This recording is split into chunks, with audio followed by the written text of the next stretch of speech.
السلام علیکم۔ اس ویڈیو میں آپ کو قانون مفرد اعضاء کی روشنی میں قوت باب بتائیں گے اور ضعف باب بتائیں گے، یعنی مردانہ کمزوری اور مردانہ قوت کے بارے میں بتائیں گے اور اس کی اتھینٹک وجہ اور اصولی علاج انشاءاللہ آپ کو بتائیں گے۔ معلومات جو آپ کو دی جا رہی ہے یہ قانون مفرد اعضاء کے بانی حضرت صابر ملتانی رحمۃ اللہ علیہ آپ کی تجدید کردہ کتاب علم الامراض اور اس کا علاج، اس میں یہ معلومات درج ہے اور آپ مفید قسم کی معلومات سن رہے ہیں۔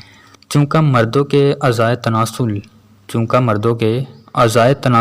یعنی عضو خاص، اعضائے تناسل کا کام نفسانی خواہشات کی تسکین کے ساتھ ساتھ نسل انسانی کی بقا کا قائم رکھنا ہے، اس لیے یہ اعضائے حیاتی اعضاء کے بعد دوسرے نمبر پر ہے۔ یہی وجہ ہے کہ اعضائے تناسل مردانہ زنانہ اعضاء رئیسہ میں شمار کیا جاتا ہے۔ جس قوت و طاقت سے مردانہ اعضاء نفسانی خواہشات کی تکمیل، تسکین، بقا، نسل کا کام کرتے ہیں، اسے قوت با کہتے ہیں۔ ٹھیک ہے، یوں کا مردانہ اعضاء بھی اعصاب غدد عضلات سے بنے ہوتے ہیں، اس لیے قوت با بھی تینوں حیاتی اعضاء کی قوتوں سے مکمل ہوتی ہے۔ جب کسی ایک حیاتی عضو کا مطلب ہوتا ہے دل یا جگر یا دماغ، ان تینوں کو حیاتی عضو کہیں گے، اور تینوں میں سے کوئی ایک اگر بیمار ہو جاتا ہے تو تناسلی اعضاء بھی اس کی قوت پہلے جتنی نہیں رہتی، عضو خاص کی قوت بھی پہلے جیسی نہیں رہتی، جس سے لاحملہ قوت با میں کمی بیشی واقع ہو جاتی ہے۔ یہاں پر آپ کو قوت با کے بارے میں پتہ چل گیا کہ اصل میں یہ کیا ہے اور اس کا کام کیا ہے، اور یہ نفسانی خواہش کو پورا کرنے کے ساتھ ساتھ نسل انسانی کی بقا کا کام بھی کرتی ہے۔ قوت با، اگر انسانی جسم کمزور ہے تو پھر قوت با بھی کم ہوگی، یعنی مردانہ قوت بھی کم ہوگی۔ اس کے بعد ہے ضعف با، یعنی مردانہ کمزوری۔ جاننا چاہیے کہ بے شک تینوں جو ہمارے مین اعضاء ہے، یعنی دل، دماغ اور جگر، تینوں اعضاء کی قوتوں سے مل کر فعل جماع تکمیل پاتا ہے۔ جماع کا کام یعنی حقوق زوجیت تکمیل پاتا ہے، لیکن پھر بھی سب سے زیادہ قوت قلب عضلات کو ہی لگانی پڑتی ہے، کیونکہ فعل جماع ایک حرکت کا فعل ہے، صرف احساس یا تکمیل کا فعل نہیں ہے۔ قوت با میں کمی کا مطلب بھی یہی ہے کہ حرکات جماع پورے طور پر ادا نہیں ہو رہی، جس سے مخالف جنس کی پوری طرح تسکین ہو، لہذا جب بھی ضعف با ہوگا تو عضلات میں سکون یا تحلیل ہوگی۔ قانون مفرد اعضاء کی روح سے جب عضلات خصوصاً جنسی اعضاء کے عضلات میں سکون ہوگا تو اس وقت اعصاب تحریک ہوگی، اور اس طرح جب اعلیٰ تناسل کے عضلات میں کمزوری ہوگی تو جگر و غدد میں تحریک ہوگی۔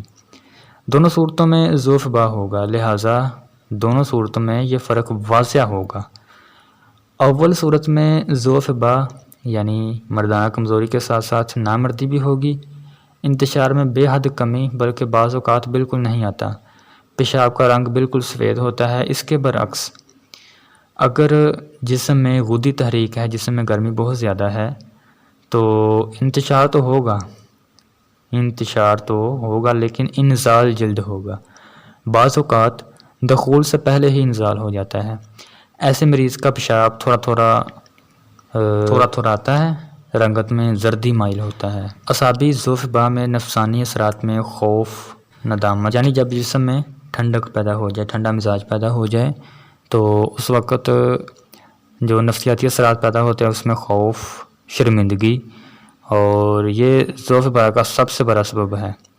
اسی طرح اس تحریک میں احساسات بڑھ جاتے ہیں، انسان میں احساس بہت زیادہ بڑھ جاتا ہے، اس لیے جو ہی مفعول مس ہوتا ہے تو فوراً مقلوب شہوت کو ہو کر انزال ہو جاتا ہے، کیونکہ اعصابی تحریک میں احساس انتہائی زیادہ ہو جاتا ہے، انسان سینسٹیو ہو جاتا ہے، اور جیسے ہی دخول کرتا ہے تو فوری طور پر انزال ہو جاتا ہے۔ اب یہاں پر اس کا علاج سماعت فرمائیں، جو کہ قانون مفرد اعضاء کے مطابق ہوگا اور اصولی ہوگا۔ چونکہ اعصابی غدی تحریک سے ضعف با ہے، اس میں غدد کا تحلیلی اثر قلب پر بھی ہوتا ہے، اس لیے اس کا علاج یہ ہے کہ اول عضلات کی تحلیل کو تسکین میں بدل دیں تاکہ وہ تحریک میں آنے کے لیے تیار ہو جائیں۔ سماعت فرمائیں، عضلات چونکہ بالکل کمزور ہو چکے ہیں تو پہلے اعصاب میں تحریک پیدا کریں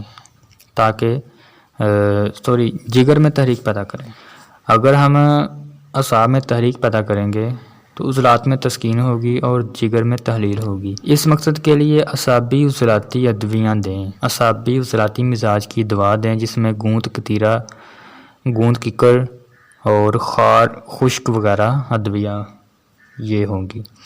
جب عضلات میں تسکین ہوگی تو پھر عضلات اعصابی ادویہ غذا اشیاء وغیرہ بھی دیں جس سے عضلات میں تحریک پیدا ہو، یعنی عضلات کا مطلب ہوتا ہے دل۔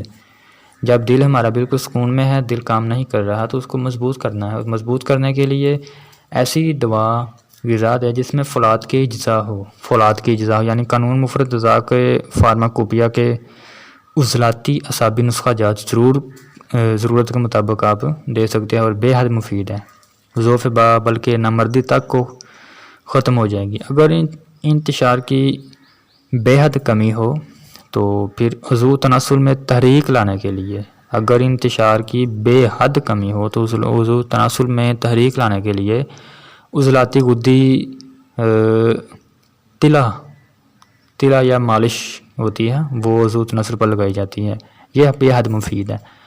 اور نسخہ آپ سماعت فرمائیں: لونگ 1 تولہ، اکر کرہا 1 تولہ، اکر کرہا 1 تولہ اور بیر بوٹی 1 تولہ، کشتہ کچلا 3 ماشا، مغز جمال گھوٹا 1 ماشا، ویزلین 10 تولے۔ یہ تمام چیزیں آپ نے بریک کر لینی ہیں اور ویزلین میں ملا کر عضلاتی گدی تلا تیار کر لینا ہے، ٹھیک ہے۔ اس کے بعد ضعف با اگر اعصابی تحریک میں ہے جس میں احساس انتہائی زیادہ ہو جاتے ہیں، انتشار یعنی عضو تناسل حرکت کم ہوتی ہے، نامردی قضیب وغیرہ کی حالتوں میں تلا استعمال کریں، یعنی عضو تناسل پر لگائیں۔ اس کے استعمال سے ناقابل برداشت انتشار ہوگا، قضیب سے جلد دوران خون واپس نہیں ہوگا، جرکات جماع میں شدت پیدا ہوگی۔ اس سے ایک طرف عورت کے جذبات میں بھی تسکین پیدا ہو جائے گی اور دوسری طرف قضیب کو اپنی پوری قوت سے منی کے رحم میں پھینک سکے گا۔ یہی اس کا اصل مقصد ہے۔ کیا سمجھے آپ کہ عضلاتی گدی تلا جب آپ استعمال کر لیں گے تو اس سے عضو تناسل میں حیرت انگیز قسم کی ایک قوت پیدا ہوگی اور انتشار بھی بے حد قوت والا ہوگا اور تناؤ بہت زیادہ ہوگا۔ جب تناؤ زیادہ ہوگا تو اسی طرح انزال کے وقت منی کو رحم میں پھینکا جا سکے گا بائے عضو تناسل، اور اس طرح عورت کے جذبات میں بھی تسکین پیدا ہوگی۔ تو یہ طریقہ کار ہے۔ موقع استعمال بھی میں نے آپ کو بتا دیا ہے کہ ضعف با اگر اعصابی تحریک سے ہے جس میں احساسات کی شدت ہو جاتی ہے تو اس میں انتشار کی کمی، نامردی وغیرہ ایسی حالتوں میں تلا استعمال کریں۔ اس کے استعمال سے ناقابل برداشت انتشار پیدا ہوتا ہے۔ تو اس طرح آپ کو اس کا ضعف با، قوت با اور اس کا جو کمزوری ہو جاتی ہے مردانہ، اس کی وجہ اور علاج بھی بتا دیا ہے، اور انشاءاللہ نیکسٹ ویڈیو میں ملیں گے۔ پھر آپ کو احتلام کے بارے میں بتائیں گے کہ اس کی احتلام کی حقیقت کیا ہے، اور اگر انتشار جو پیدا ہو جاتا ہے وہ ختم نہیں ہو رہا تو اس کی کیا وجہ ہے، اس سے کیا نقصان ہو سکتا ہے، انشاءاللہ اس بارے میں بھی بتائیں گے۔ تو تب تک کے لیے اجازت دیجیے۔